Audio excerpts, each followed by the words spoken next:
Welcome to this edition of Talk of the Town. I'm your host, David Frankel, and I'm joined by Owen McDonnell, editor of the Winchester Star. Welcome, Owen. Thank you. Tonight we have the pleasure of talking to Deval Patrick, who hopes to be the next governor of Massachusetts. Mr. Patrick is often described as the embodiment of the American dream, going from a childhood in a one-bedroom apartment in the tough Chicago projects to now running for governor. Some highlights along the way. He graduated with honors from Harvard Law School. He served on the Federal Election Reform Commission under Presidents Carter and Ford. He made partner at age 34 in the Boston law firm of Hill and Barlow. He was Assistant Attorney General for Civil Rights under President Clinton. And he was Vice President and General Counsel for Texaco and then for Coca-Cola. He lives in Milton with his wife, Diane Patrick, who is an attorney specializing in labor and employment law, and they have two daughters. Welcome to Winchester, Deval Patrick. I'm glad to be here. Thank you, David. Thank you, Owen.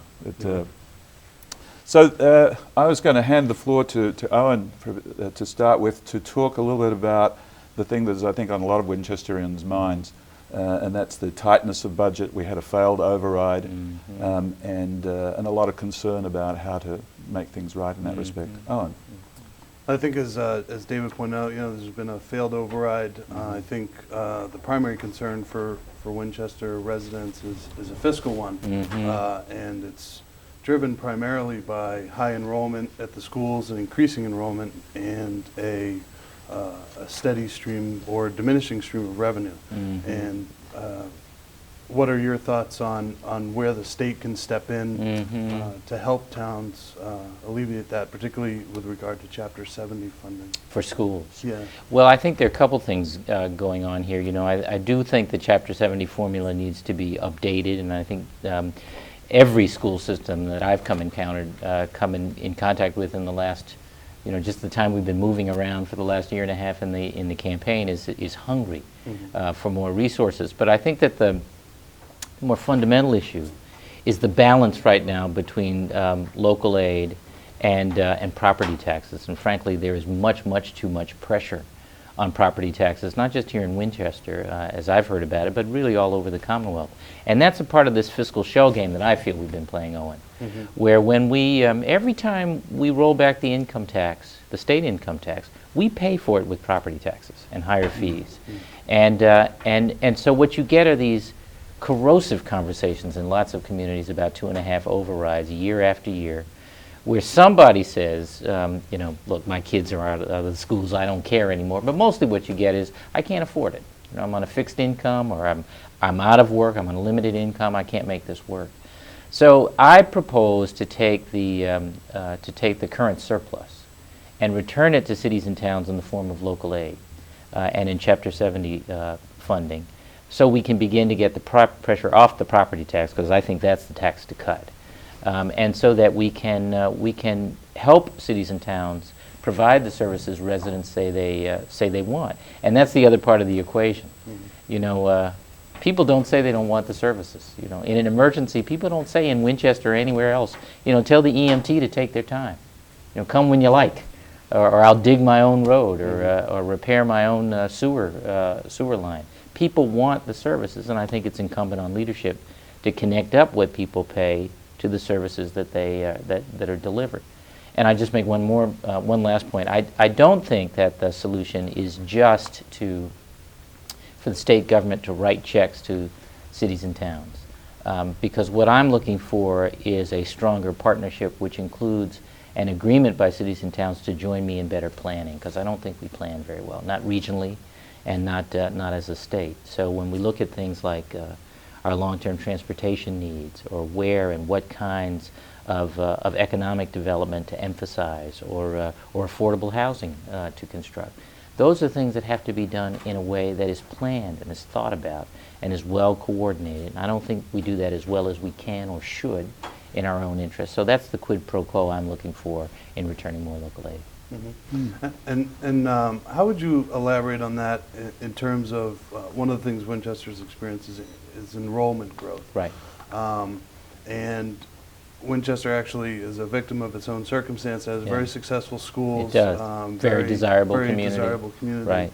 And as that enrollment continues to grow, it takes a bigger and bigger toll on the resources. Is there any thought from your campaign on changing Chapter 70 to specifically reflect enrollment? Well, I think Chapter 70, you know, and I don't pretend to be an expert in the formula, but as I understand it, it is meant to capture an element of enrollment. Mm-hmm. But the formula needs to be updated. That dimension, you know, how the size and needs of the student body are changing. Also, issues around the overweight today of on property taxes, property values rather, in the Chapter 70 formula, rather than a blend of property values and aggregate income in a community, so that you capture really what the wealth is of that community. Because you know what it's like here in Massachusetts. An awful lot of us are what we used to call house rich and cash poor. Mm-hmm. And then there are elements that are missing, like technology is a learning and teaching tool now.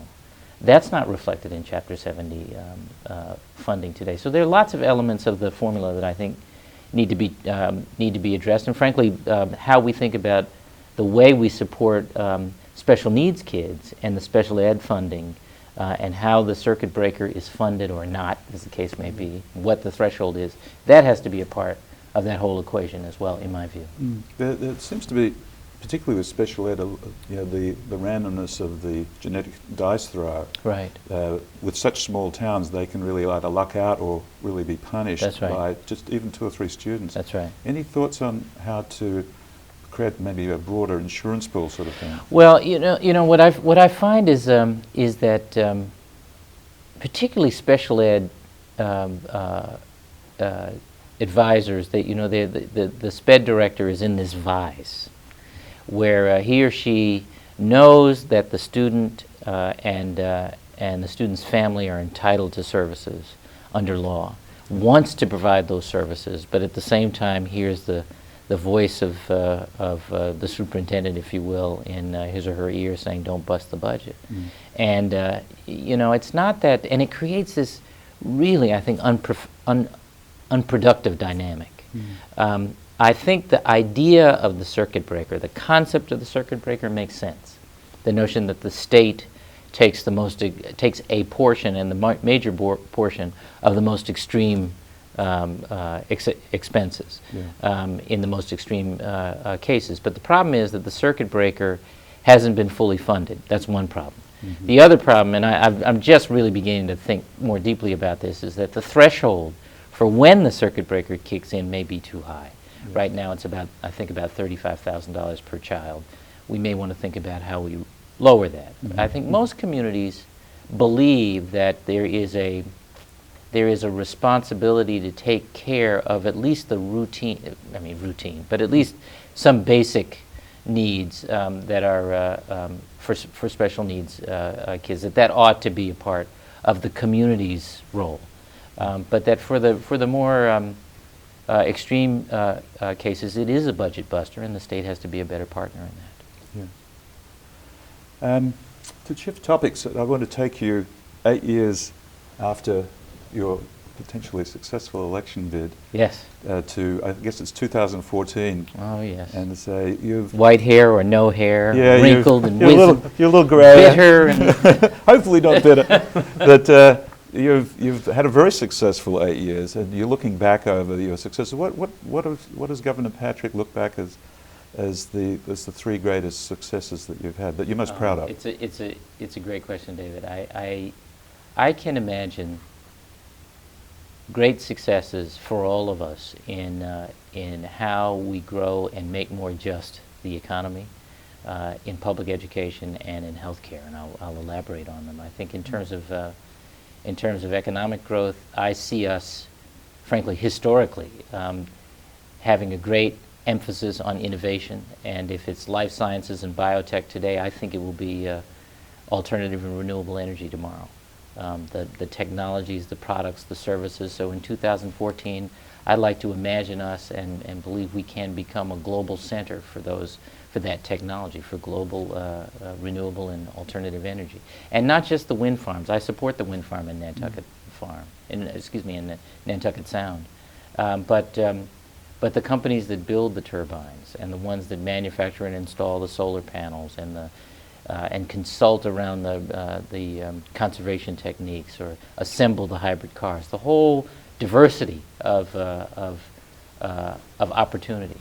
I see businesses finding it easier to get the permitting and approval they need to get into and stay in business, and people with ideas having access to the capital they need to start up or continue a business, mindful that it's mostly small and medium-sized businesses where most jobs get created.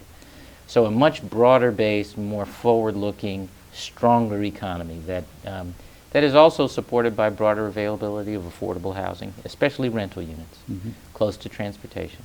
On the public education side, I imagine a kid born today in a school where he or she has had an opportunity for early education opportunities at 3 and 4 years old, or all-day kindergarten, if that's what makes sense in a given community. Certainly smaller class size, longer school day. Although I made that point in front of 700 middle schoolers at one school, and I was tough audience. I was lucky to get out alive. But I don't think it's just. I don't think it's just more classroom time. I think it's after school programs, it's enrichment programs, it's arts and music training, it's exercise. Supervised homework is profound for a kid whose family doesn't speak English at home. These kinds of initiatives, and an affordable, reputable, well-endowed, and strong public education opportunity. A University of Massachusetts system that is mentioned in the same breath as the University of Virginia or the University of Michigan or the University of California system. And so then not just for the privileged. Not just for the privileged, but we are, and this is something I think this is a real crisis right now in Massachusetts, because we spend at the level of 47th in the nation right now, behind Mississippi and Alabama. And it's a retreat that comes right when we know it takes a higher degree to get a toehold in the middle class, and knowing that most of the graduates of public higher ed stay here when they graduate. 85% of them, and they stay right here when they graduate. So that's our future citizenry, our future workforce. It seems to me if we're serious about our future, we've got to be serious about investing there. And then in healthcare, I want the rest of the United States to have looked to what we did in implementing the new healthcare reform bill, and in controlling and maintaining costs and extending access as a model for what must be done nationally. Do you think that bill goes far enough? No, Okay.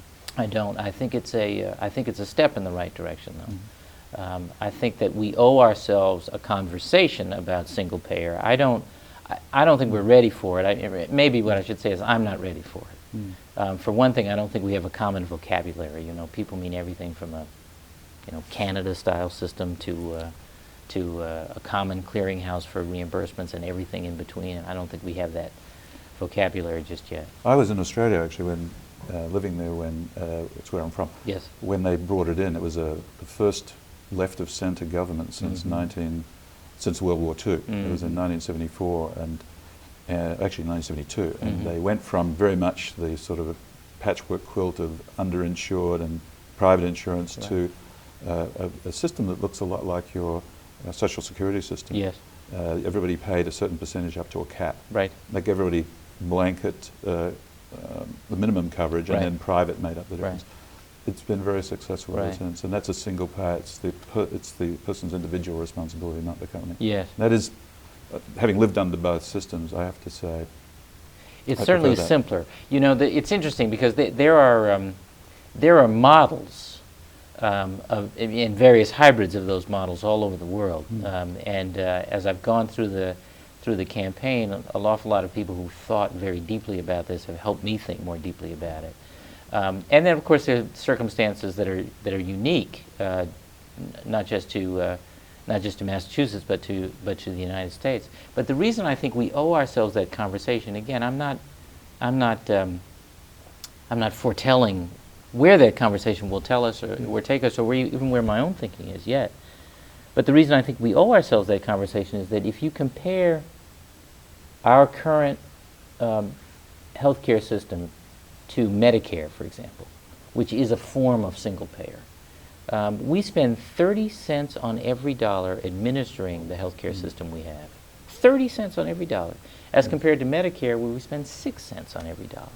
So it's that administrative cost, it seems to me, that we have to get a handle on, not just to be able to afford universal access, but also to contain the cost of the health insurance we pay. And I have some ideas about how we do that. Yeah, it seems that a lot of that extra, the gap between the 6 and 30-odd% is on preventing payment. You know, Well, it's a bureaucracy designed to prevent payment and to avoid the liability, and that does seem to be entirely counterproductive. Well, I'm sure that's part of it. Yes. But in that whole area of energy independence and the global warming issues that hydrocarbon burning has, and the dangers and risks that come with nuclear energy, there seems to be a tremendous balancing act that any state government and federal government has to deal with. You've got, if we have to stop burning hydrocarbons, and certainly there's a lot of convincing evidence that we've got to stop, no matter whether they're domestic or Middle Eastern. You're left with, do we go with more nuclear? Yes. Or do we go alternative? Right. And if alternative technologies aren't ready yet, what can we do to accelerate them? I'm particularly keen now on nanotechnology-based solar technology, which seems to be having some breakthroughs. It really does. Yes. Yeah. It's very interesting. I was in when I was at Texaco, we used to call the oil business, and I know from that experience that the sources of foreign oil and gas are in fact diminishing. That's not a myth. We all know from what we read in the paper just how volatile those sources are. The entry of China and to some extent India onto the world market as consumers is unlike any economic phenomenon in history. And so we should brace ourselves without some changes for very high gasoline prices and home heating oil prices, so that there's that economic incentive to see this with some urgency. There's security issues as well. I mention these issues because I think not for everyone are the environmental issues and the issues around global warming as urgent as they are for you or me. They ought to be, but not for everyone are there. There are other reasons, competing reasons why we should have some urgency about energy independence, and within that, breaking our dependence on hydrocarbons. And obviously, in my view, maybe it's not obvious, but in my view, the leadership ought to come from the federal government. It won't in the short run. Now, to your question, I do think that for the time being, nuclear probably is going to have to be a part of that strategy, although personally, I can't see encouraging new nuclear until we sort out the waste disposal issues, and we just haven't. For the plants that are being relicensed now, recommissioned, I think Pilgrim, for example, is up for this now down in Plymouth. The place to participate is around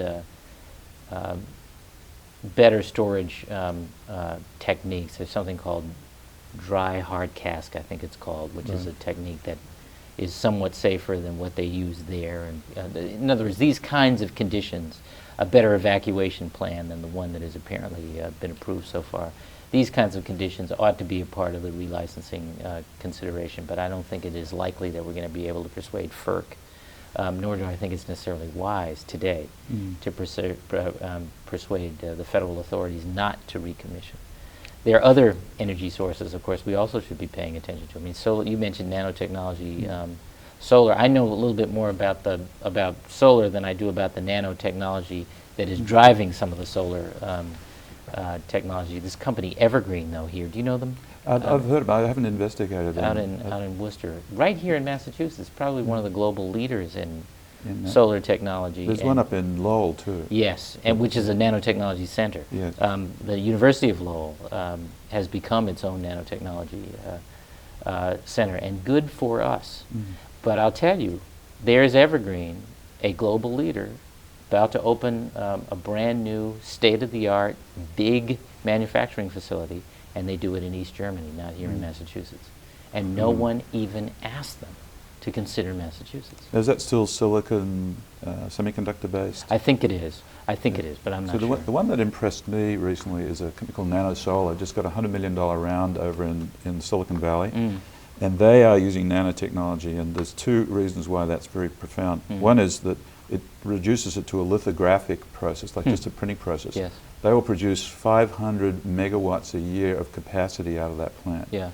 Which is starting to get significant. Wow. It's because it's a much simpler process, driving the unit cost down. Yes. But the other breakthrough is nanotechnology itself is permitting an efficiency That's of right. conversion going from maybe You the start 10, from the 12. molecule and go up. rather Exactly, than and you yes. can get up to like 40% efficiency instead of, so it's more, or 3 to 4-fold improvement. Those two things mean that if we pumped billions of dollars into that technology, we may, in fact, enable within 20, 30 years, Raymond Kurzweil recently made this comment, within 20, 30 years we could power the planet on it. Wow. He was, and I was shocked when I read Yeah. that. And then as I investigated it, it seemed like that wasn't a crazy idea. Yeah. Now this is where I thought maybe, you know, what they did for stem cells in California, if you had a multi-billion-dollar fund Yes. here, Yes. then you could power Yeah. that sort It's a of wonderful R&D. idea. I mean, see, it's that kind of incubating and cultivating the next thing, the next thing, which I think is not just completely consistent with our entrepreneurial traditions here in Massachusetts, but is a great big economic opportunity for us and Absolutely. a wonderful contribution to environmental stewardship. Yeah.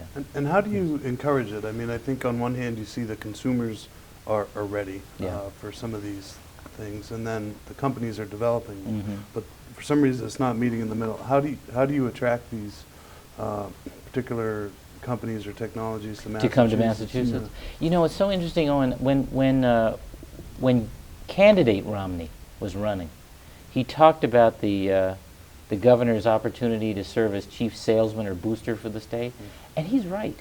He's right. I've seen that model in my business career, you know, where the elected official comes and makes a case for why his or her jurisdiction is a good place to do business. Now, I don't think you can do that effectively if what you're selling is the butt of your joke. And of course, this governor has gone all over America using us as his laugh line, and I think that needs to end.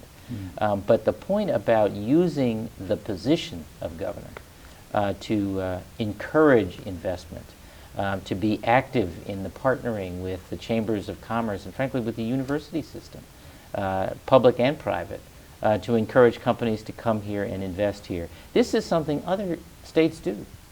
People frequently cite the example of North Carolina today, where if you want to invest, not only does the governor involve himself and give you that one-stop shopping for state permitting and so on, but then he introduces you to the head of the State Chamber of Commerce and the head of the University of North Carolina system. They are all a part of the team.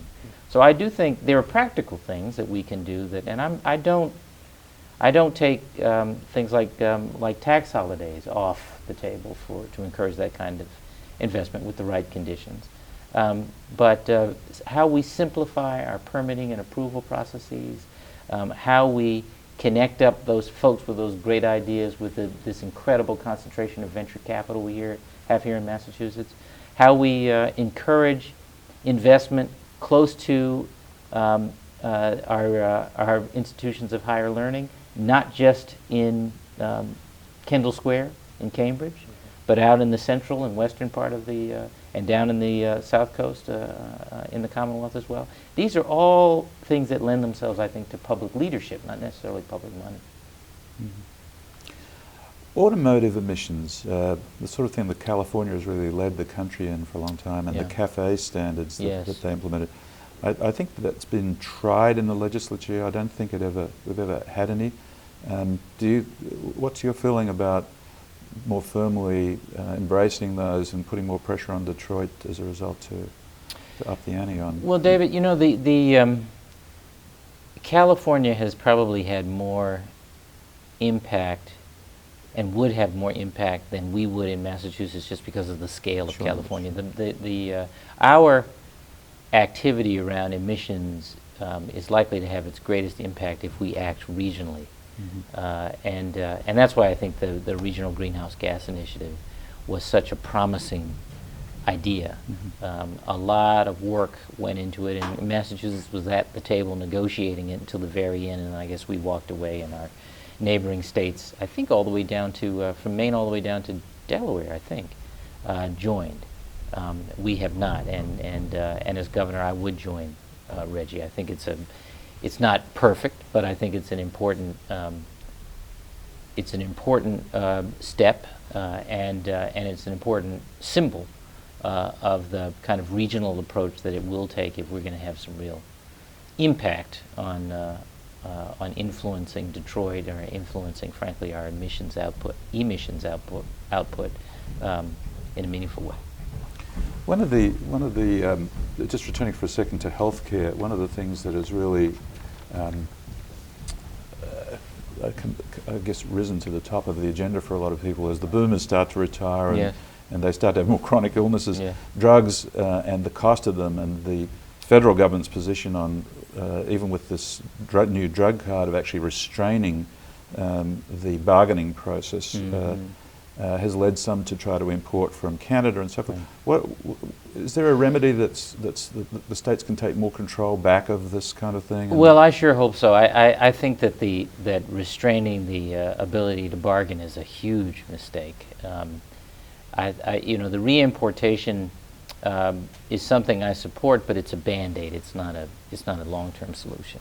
I have had some conversations with some of the leaders of our biotech industry here in Massachusetts. And biotech today, as you may know, is very closely aligned with the pharmaceutical industry, because the pharmaceutical industries have become the major venture source, the capital source for biotech.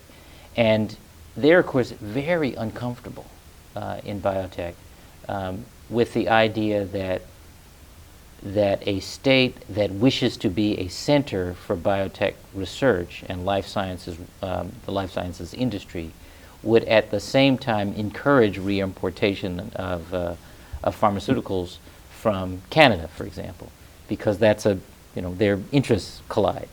And so my response to them was, well, all right, if that's where you are, and you want this to be to be your home, and we want it to be your home, then you help us solve this. Frankly, I don't exactly understand, and I've asked, I will understand, but I don't understand the economics of how it is you can make exactly the same drug and charge a radically different price in Canada for it than in the United States. I understand the subsidies that are paid in Canada, so I understand it further downstream. What I don't understand is the wholesale part of it, the distribution part of it, and why it is still economical for a pharmaceutical company to sell that drug wholesale in Canada and make money. Well, I think it goes further than that. If you go to Europe, where everything on a currency adjusted basis is more expensive, in general, the drugs aren't. Yeah. The drugs are cheaper. It's a pricing policy issue rather than a cost issue, and the American consumer is in effect subsidizing the rest of the world in this, and that is a fight, as it was, and they have been very successful at convincing the federal government to join them in restraining, making it an asymmetric fight. Well, David, I want to be clear. Mine is not a rhetorical point. I don't have a value judgment about it. I'm just simply saying I don't understand it. I'd like to understand those economics. I just don't yet. But I do think that there was intrigue in the and interest among the folks I spoke with from life sciences about how they might, because they see Massachusetts as a center for their future, how they might be a part of a solution for Massachusetts.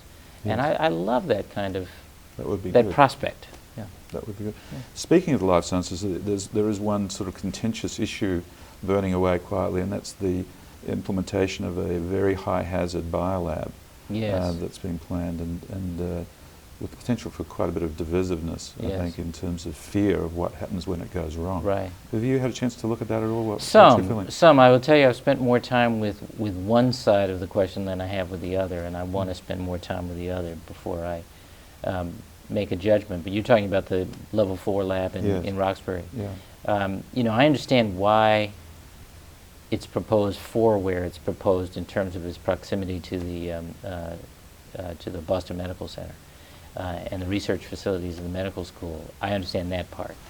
The notion of having incurable diseases, some of which can be transmitted, or you know, if airborne, can be devastating to people. So close to people is something I don't quite understand. Now, Yeah, scary. The evacuation plan is really yeah. the thing that's most scary, because Yeah. if you only have to drive down there at peak hour or something to realise if you really did have a flight issue, it would be pretty scary You know, to as get one, out. as one official put it, you know, we don't evacuate very well at rush hour, let alone in an emergency. So it's not a trivial point.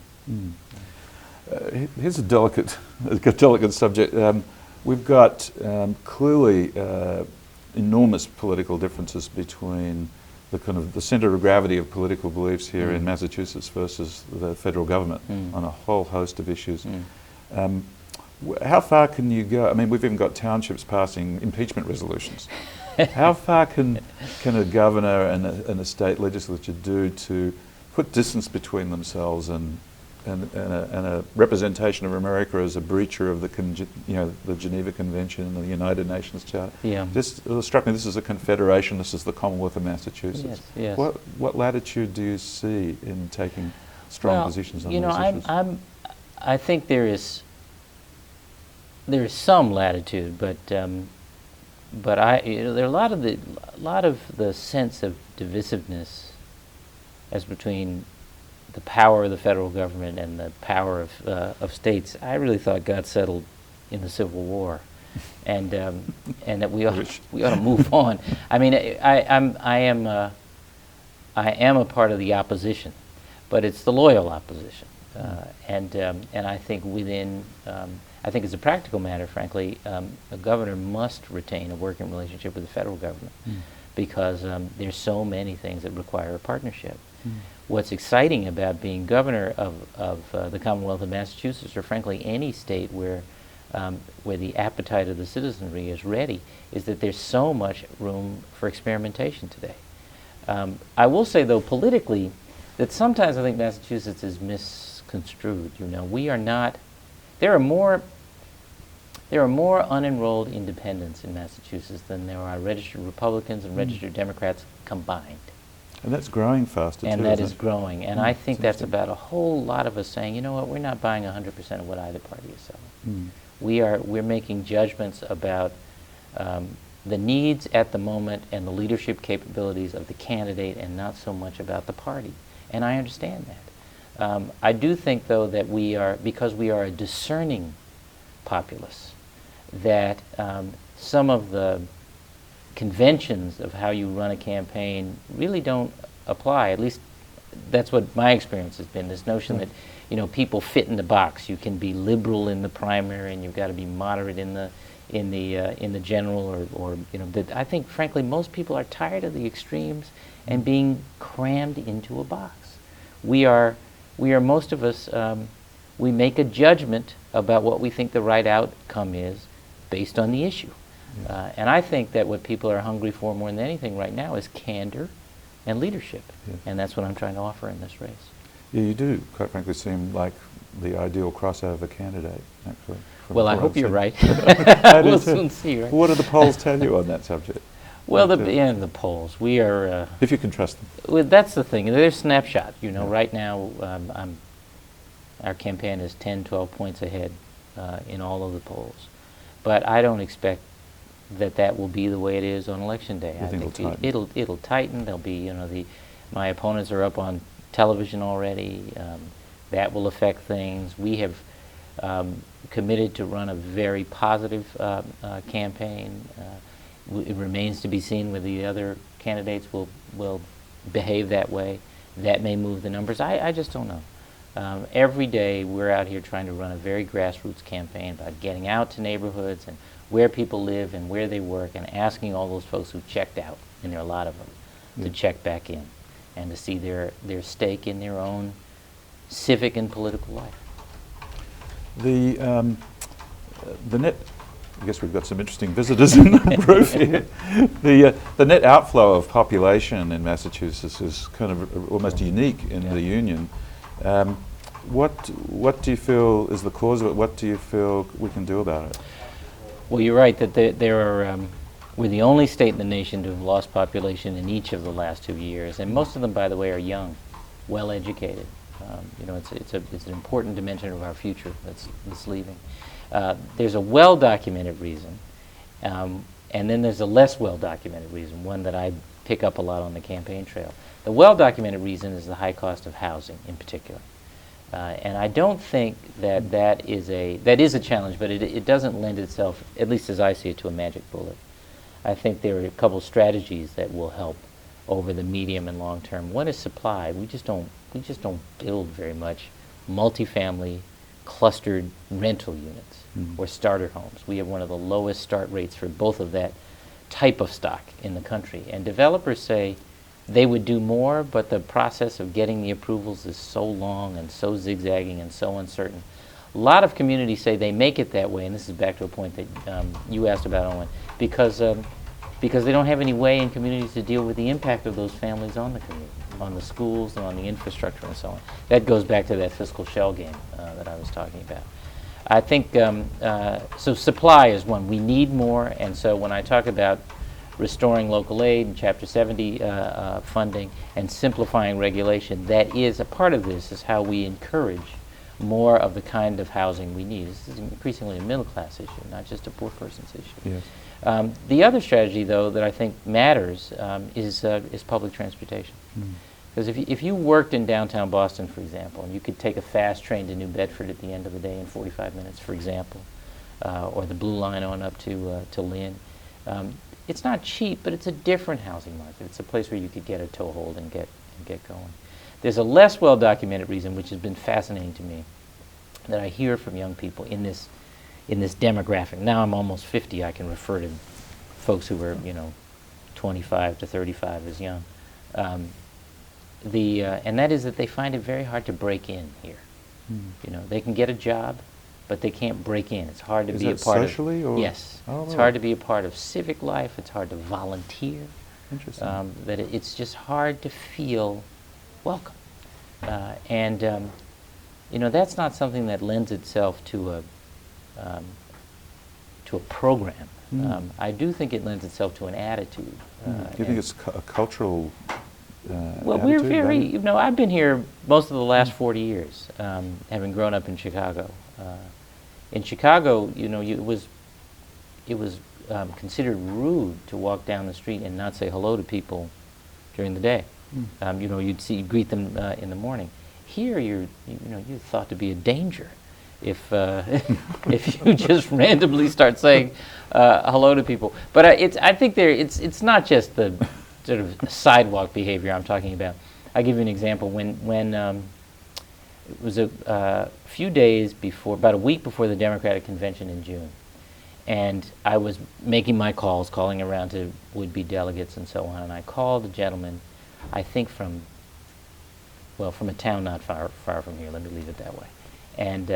And he knew that Barack Obama, the senator from Illinois, was coming in the day before the convention to do a fundraising rally for me, for the campaign. We had 3,000 people there. It was a wonderful thing.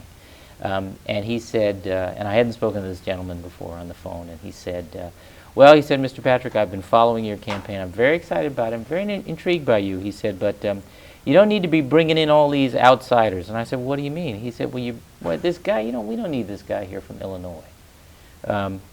He's an outsider.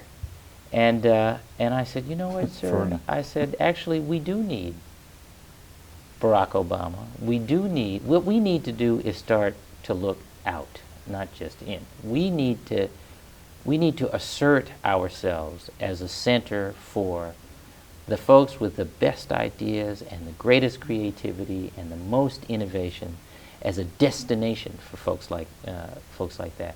And it doesn't mean that we turn our backs on who we are, because we have a lot of that already. It's that we're more open to good ideas that may come from other places, and we let that enrich our own ideas and improve them. That's all I'm saying. Fair enough. Gender issues are always delicate. Abortion rights, gay marriage. What are your feelings and positions on those issues? Well, I'm pro-choice. I think they're just issues that are too intimate for the government to get into. Decisions too private for the government, and I realize that people struggle with that issue. I think it really is and ought to remain between a woman and her family and her faith. On the question of marriage equality, I mean, I think the SJC got that right, because essentially all they did was affirm the principle that people come before their government as equals, and I've been working on that most of my professional life. Again, I just think that's something government ought to stay out of. By the way, we have a lot of other more important stuff to work on than that, so I think we ought to move on. Yeah, no, I couldn't agree more. What I didn't mention in the introduction is I believe you spent quite a few years in the NAACP. I did, in the Legal Defense Fund. Yes. What were you most proud of in terms of the cases you dealt with there? Well, I did capital punishment defense and voting rights work, and I'll tell you about one kind of amusing turn of events. But I was still a staff attorney in the New York office, and I sued in a voting rights case the then governor of Arkansas, Bill Clinton. In a case that had to do with access to registration, and he and I ended up negotiating the terms of the settlement, and got to know each other and like each other, and then when he became president, he asked me to come and join him as head of the Civil Rights Division. And sort of funny little turn is that the terms of that settlement in Arkansas became the guts of what turned into the motor voter law when he became Really? president. Yeah. That's quite an accomplishment. Well, it was quite a run. Voter turnout is such an issue in this country, and where I come from originally, voting is compulsory. Right. It takes away voter suppression and turnout Right. as an issue. And Right. I have to say, Right. it forces the government into being more to do better outreach to everybody in the community. Right. There's less of the ability to run a wedge issue campaign. Yes. But I've been told that in America it's very unlikely that that would ever be accepted. Interesting enough. I don't know. You know, I haven't thought about that as much as I have the fact that we've done so much, really, even over my lifetime, to make voting easier. We haven't done enough to make voting more meaningful. And I do think that there are an awful lot of very good people who, when they think about politics, they think of two heads on TV or two voices on the radio screaming at each other from the polar extreme of any idea. And gotcha terrible. games and dime dropping and all the things that are about the tactics of an election as if principle and vision is for the naive and the unsophisticated. And I think it causes a lot of very good people to check out. And part of what we're trying to do in this grassroots campaign of ours, as I said earlier, is ask those people to check back in. I promised our director here today, who is, by the way, a line producer for Hollywood films, that I would ask this question, which is... Here comes the zinger. This one's not too tough, I don't think. They have a lot of trouble when they're trying to use Massachusetts as a set. Yes. They'd like to, Right. which would bring more jobs Right. and it's because of all the demarcation Yes. disputes between all the different instrumentalities and Yes, so forth yes, to yes. get. Is there anything that could be done to make this more desirable Well, and I easier think, to deal with? I think so. Very- You know, it's interesting, and maybe we should bring your producer out and is it director or producer? Director. And put him or her on camera. There used to be, if I understand it correctly, an office, a central point in state government for the film industry, which was a one-stop shop for the film industry, and that office would walk through, would essentially Run interference. sort of thing. run interference, Yeah. that's the point, among those different silos, and that makes perfect sense to me. That's a good economic play. It's also good for the, it's good promotion. Good for the image of the you state. bet. You Yeah. bet. So it's a nice backdrop. That's right. Well, we talked a lot about sort of reaching across the aisle and this large independent demographic we're looking at. What issue do you think that you most, people will see you in the Democrat column? And where do you see yourself personally most breaking out of that mold and appealing to a wider audience? You know, Owen, I don't know what the answer is to that, because I just don't think that in my experience as a candidate over the last year and a half, that many people in Massachusetts are thinking about a particular issue position as aligned with a particular party.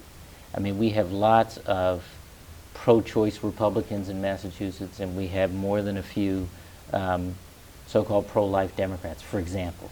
I do think that Democrats have got to get comfortable again talking about the importance of the private economy, because that's where most of us make our way and most of us get our breaks. That's where I got most of my breaks. And so how we engage around economic growth and talk with businesses about economic growth, I think, is something that some on the other side of the aisle are surprised and pleasantly that I'm interested in, and I have some facility. And so, if I had to pick an issue, I'd say that's it. Well, an hour has come all too quickly to a close, and I certainly want to thank you for appearing. Thank you, David. I want to wish you the very, very best of good luck for the campaign ahead. Thank you very much. And once again, thank you for joining us here on Winchester's very own Talk of the Town, and we'll look forward to seeing you here next time. And Owen, thank you so much for joining us too. And Deval. Thank you.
I sold my pharmacy business after being an independent pharmacy owner for 12 years because of a conflict of interest in our Texas Constitution. Here we were at the end of session, and my presiding officer, who had done me a great deal of personal service, had come to me and asked me for this one vote. It was a tough vote to take. It was the only vote that I've taken where I actually shed some tears. Every day we face ethical dilemmas. Often they're simple choices between right and wrong, and we know what we should do. Other times, the answer is not so clear. We struggle with what decision to make.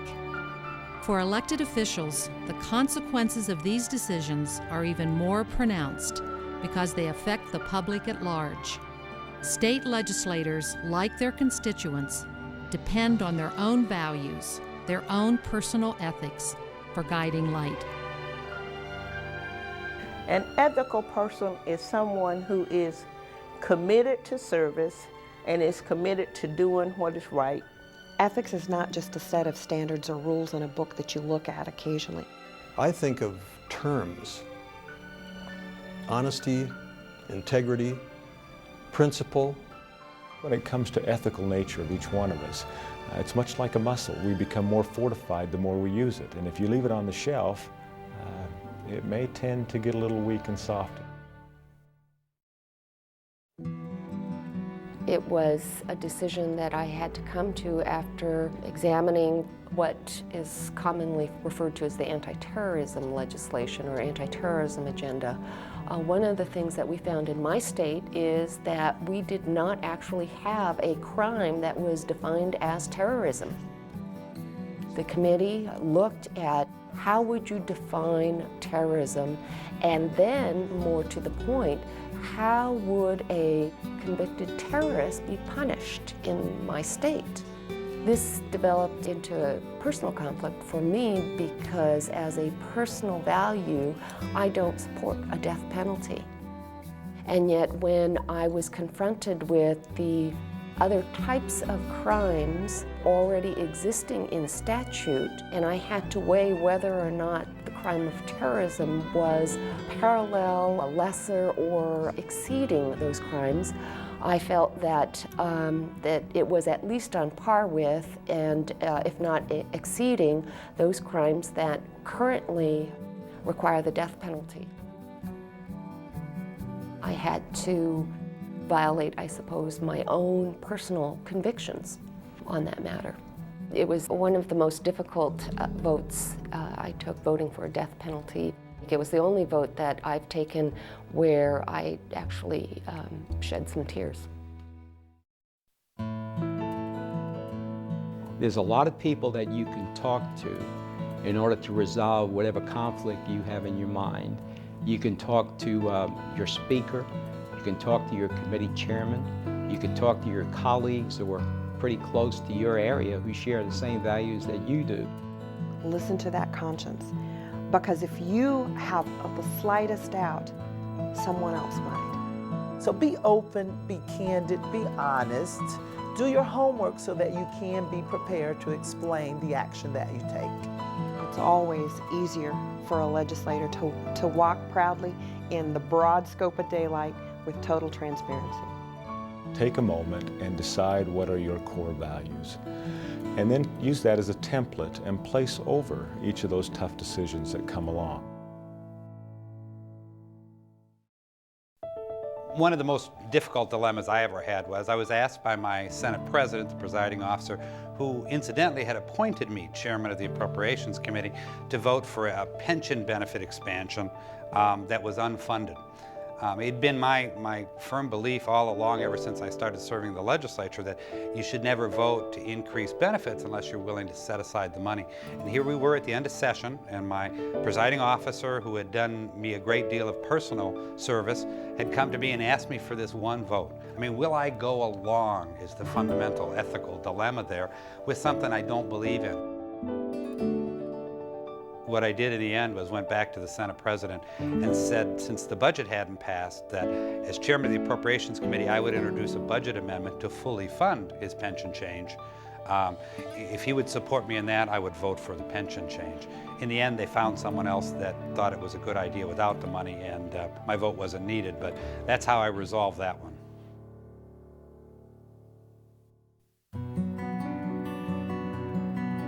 You got to work with people. You got to work with the parties. You got to work with the media. You got to work with your lobbyists. You got to work with your colleagues. And at times, you're going to have to make compromises. Politics, the art of legislating, by definition, is built on compromise. It's the ability to forge consensus, to move forward. You never get everything that you want. There are certain things that we can't compromise simply because who we are, what we believe to be true, what we've been taught, and what in our hearts we know is right. But that doesn't fit most of the issues that we address as public policy makers. Because once you understand that somebody else's point of view is just as valid as yours, but it's based on something different, then I think you can reach some kind of a compromise. The fact that you compromise doesn't mean that you compromise ethically.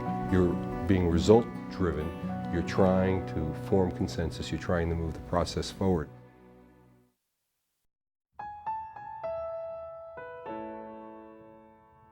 My dream was to own my own pharmacy, and I did for 12 years. And as a pharmacy owner, I had a contract to provide Medicaid services. Not only was my income derived from the pharmacy, but a good portion of it was derived from the Medicaid contract. So every single vote that came with Medicaid formulary or Medicaid reimbursement, I voted white light. I voted to abstain.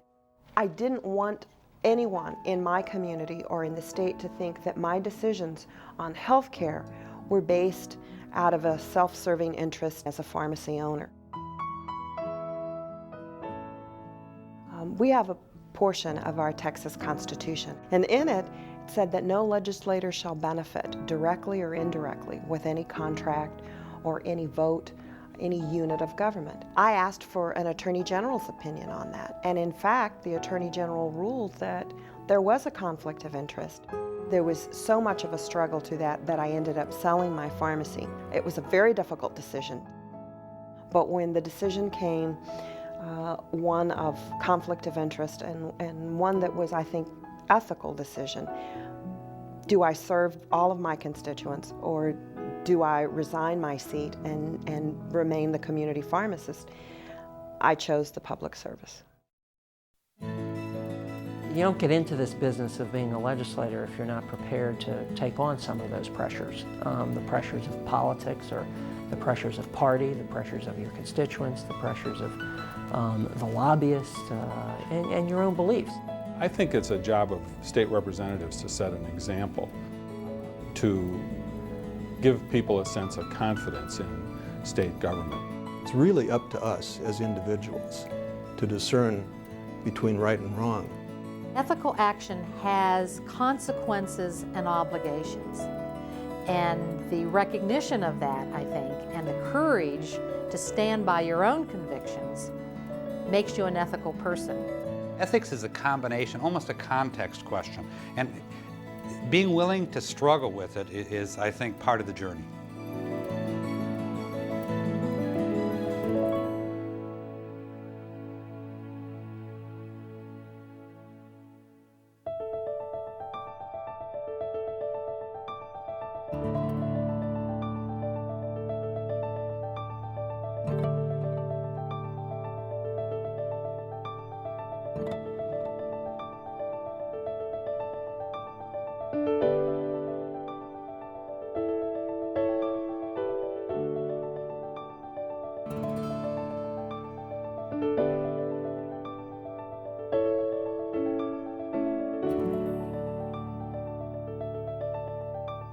Thank you.